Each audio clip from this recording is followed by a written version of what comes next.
How often should we forgive as a Christian? Well, read it here with me in Matthew 18:21 through 22. It says this, "Then Peter came up and said to him, 'Lord, how often will my brother sin against me and I forgive him?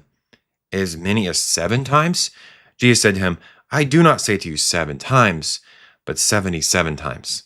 Now, in other passages, it shares about 7 times 70, and which would be 490. Now, is Jesus saying literal? No. What he's trying to say, though, is that we need to live a life of forgiveness as Christians because we recognize that sin nature is real. We recognize that we have also sinned. So because we have been forgiven so much of God through our relationship with Him, we need to extend that forgiveness to others.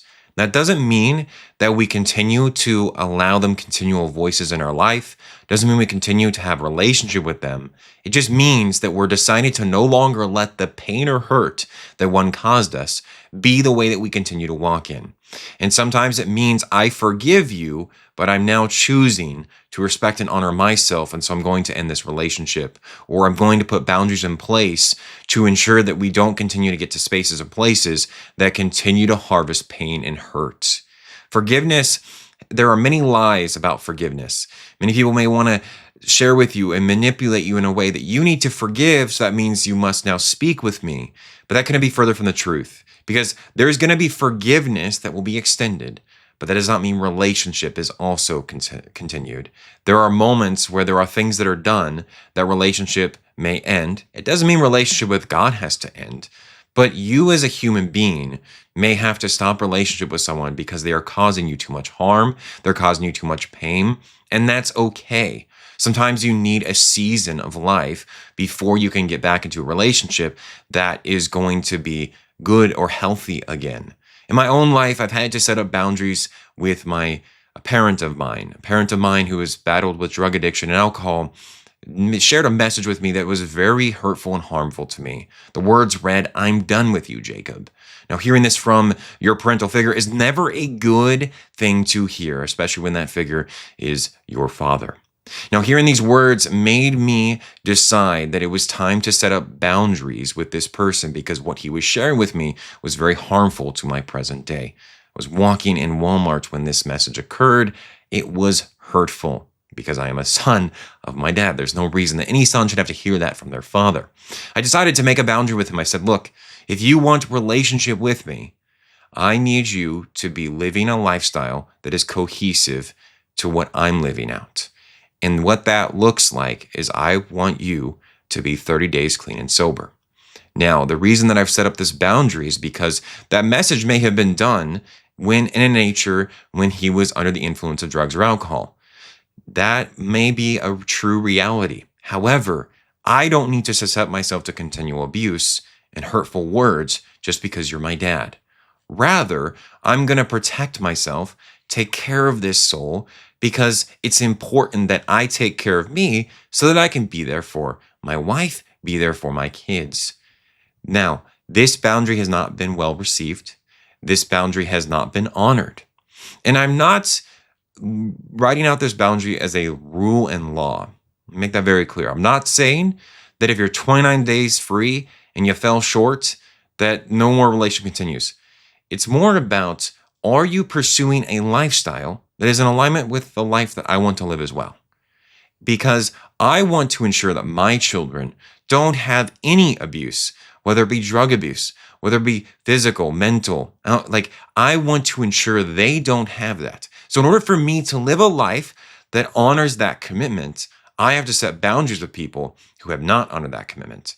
And if they're able to honor that commitment, they're allowed in my life. Don't feel ashamed that you've made boundaries with people who have hurt you. They may try to manipulate you. They might try to tell you, how could you be a Christian by doing fill in the blank? But I want to assure you that it is a-okay to make boundaries with others. I started the video talking about forgiveness. I forgive my dad. That does not mean he gets a complete license to my life. Forgiveness is not a license for people to walk over you. Forgiveness is not a license for people to manipulate you. Forgiveness is certainly not a license for people to abuse you. Forgiveness is saying, I will no longer let this offense be within my heart. I'll no longer hold on to this and respond in an emotional or angry manner, but rather I'll choose to say, I forgive you and move forward But moving forward means the relationship we once had may not be the relationship we now have in the future. Another example that I could utilize is if there was to be a marriage relationship, husband and wife, where someone cheated, there may be forgiveness, but relationship that is lived out might look differently because trust has been broken. And that's a completely normal response. If you have been harmed and hurt by somebody, you are going to live that relationship differently. Now, it's possible relationship can be restored to what it once was. That could be hopefully the hope. That's what you pursue. But the decision you made has consequences. The actions that you have may have consequences that remove the relationship you once had. Think about that before you make the action next time. But you have to understand that reality and then move from that place recognizing, okay, I've made a decision that hurt this person. I want to try and help this person come back to a place where they are able to trust me again, where they feel safe with me again. It's on you, the person that made the bad decision, that made the decision that was hurtful and harmful, to charter a path that honors the other in finding a way to honor their request.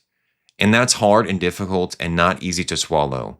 But it's so much greater when we try to look at the other. What are they needing from me so that we can get that relationship back? So as much as we're talking about forgiveness of others, move forward, I'm also sharing with you somebody who maybe has harmed someone, you've done something wrong. This is the way you move forward, is you find a way, how can I honor you in this situation so that you feel safe with me again? Because that's what we want. We want to live in relationships that provide safety for us to be ourselves, to express ourselves, and be able to have safety in conversation and not be yelled at and abused. Those are simple, A-OK things to desire. We should not ever feel ashamed that we want to be honored and respected for who we are. And if you have to make decisions where you make boundaries where people in your life may not live in the same space anymore, you have to do that. In my own life, as I share with my dad, I have not spoken with him for over a year. It's been hard to not have that relationship. But you know what's even more difficult?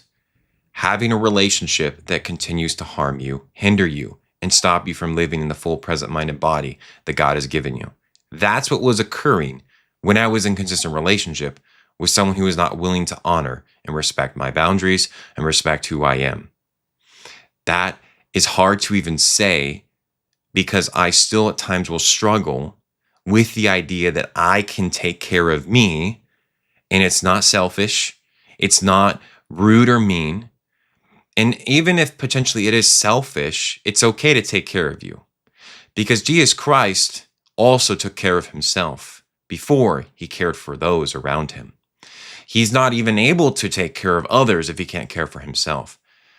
And I think when I look at that story of Jesus' life and that, it has given me peace to be able to make boundaries with others and not feel ashamed that I have these set boundaries. It's completely fine that we have boundaries with other people that have hurt or hindered us because it helps us then provide safety in the present day. And I hope that the Lord can encourage you with this video. This is just what was on my heart today, is what I wanted to share. And I know it's hard. This is a touchy subject for a lot of people, but I really hope that you can forgive, not give license for people to keep walking over you, but allow yourself to be free of the hurt and pain, no longer be chained by it, move from a place of joy and strength to strength, so that if you were to have a conversation with that individual again, it wouldn't be so hurtful and harmful. And maybe they would harm you again, and that's a true reality, which is why boundaries need to be implemented so that we don't continue to put ourselves in situations we don't have to be in or need to be in, because we read a verse out of context that is now making us believe we must live in this manner of way, which just isn't true. And we want to live in a manner and way that does truly honor the Lord our God, and sometimes that is done through boundaries, but it is certainly done by no longer letting the offense continue to fester in our hearts, but rather releasing that to God and having him heal us from the inside out.